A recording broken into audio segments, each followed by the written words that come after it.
Welcome back to part 3 of our 5-part series, dictating each one of Patrick Mahomes' touchdown passes in the come-from-behind victory over the Houston Texans.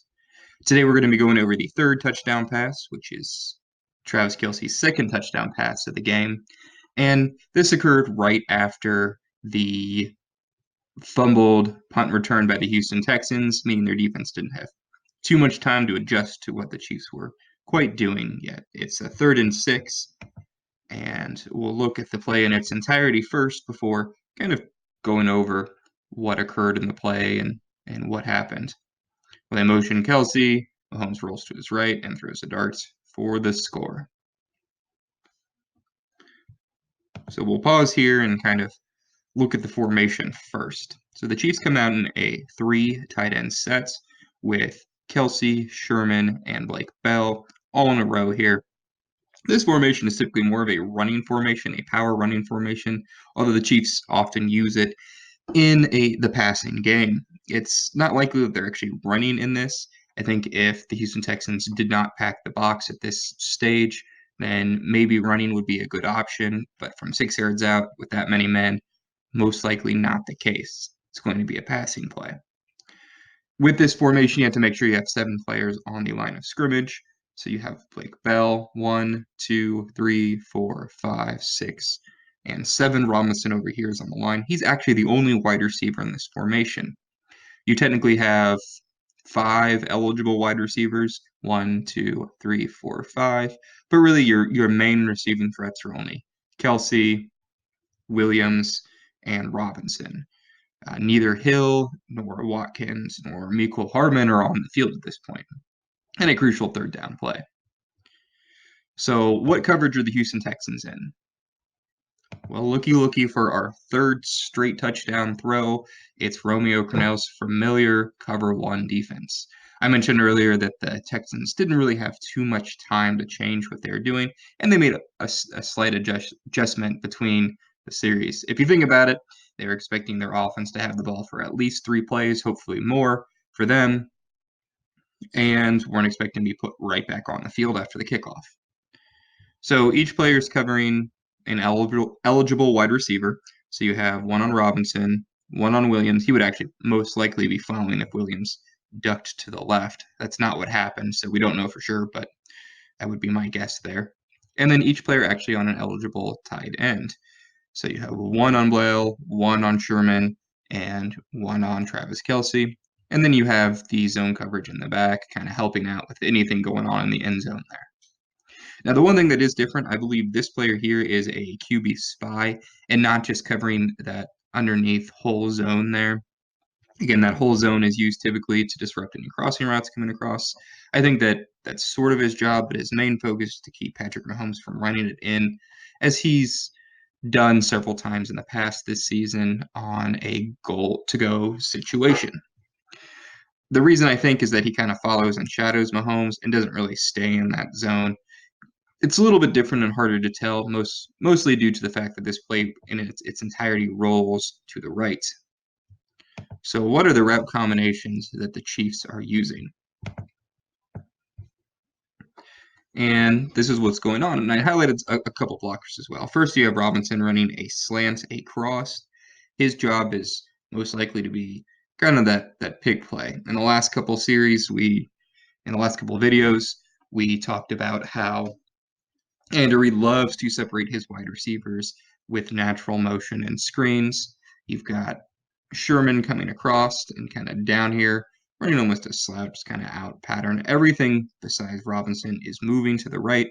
And really, you only have 1, 2 wide receivers that are available.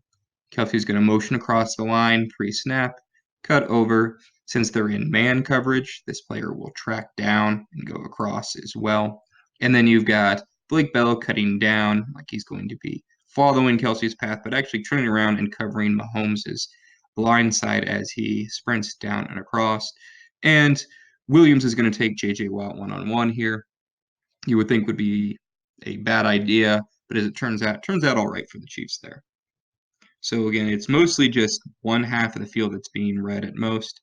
really you're only looking at one true receiving option, and that's Travis Kelce, who's going to be your main target of the play.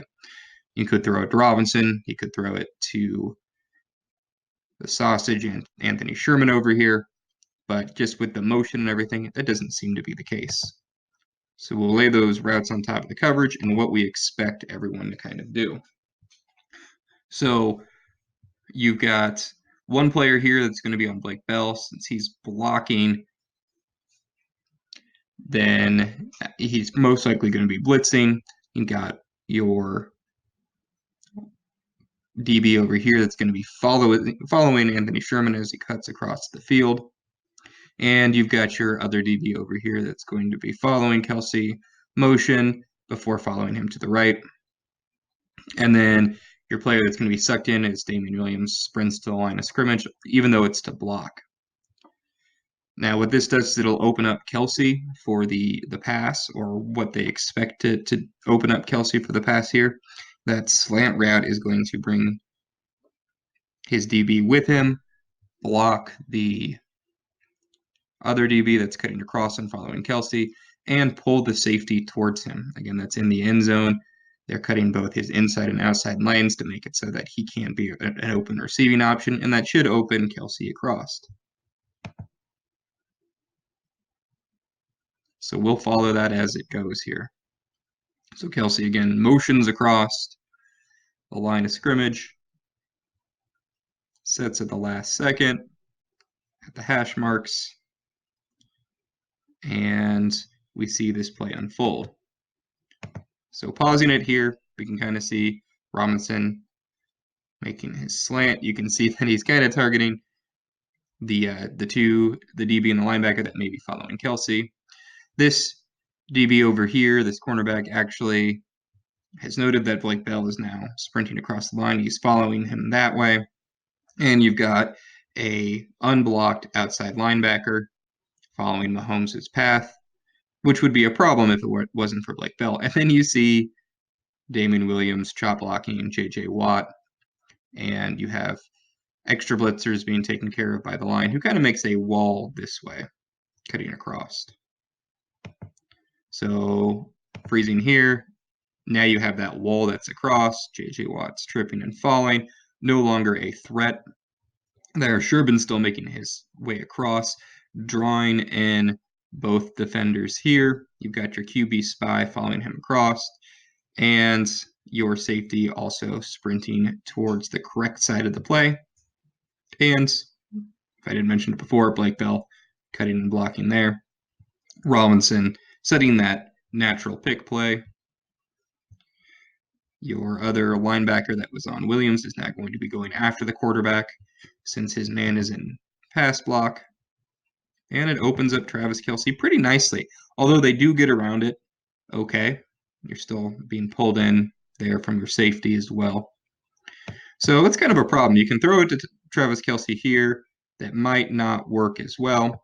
So Kelce and Mahomes, this kind of shows the type of communication that they have with each other and the trust that they have with each other. Kelce might have been tackled at the 1 there, throwing the ball. It didn't open up quite like they were hoping. So knowing everyone's momentum, and Mahomes and the Chiefs are great at scrambling drills. They're great at knowing this momentum that everyone gets. You have every player sprinting down the field towards the right.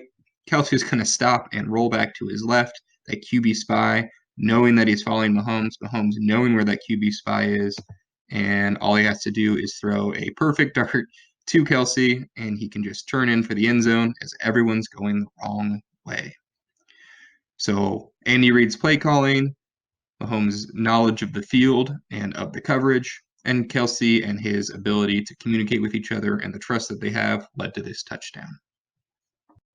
So we're getting closer to the end of our 5-part series here, going over each one of Patrick Mahomes' touchdown passes and how they occurred.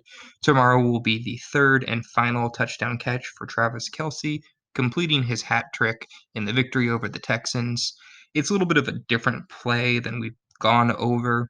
Really, in that play, everything kind of broke down. The play design didn't work out as intended, but we get to see Kelce and Mahomes improv, so that one should be fun.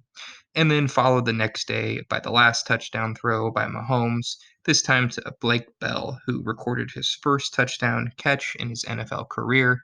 It's a very, very fantastic drawn up play by Andy Reid, and I'm really excited to show it all to you. So look out for those two on the following days. And if you haven't, feel free to watch one of the first two touchdown throws as well, going over Mahomes' throw to Williams on the wheel route and Travis Kelce's first of the day.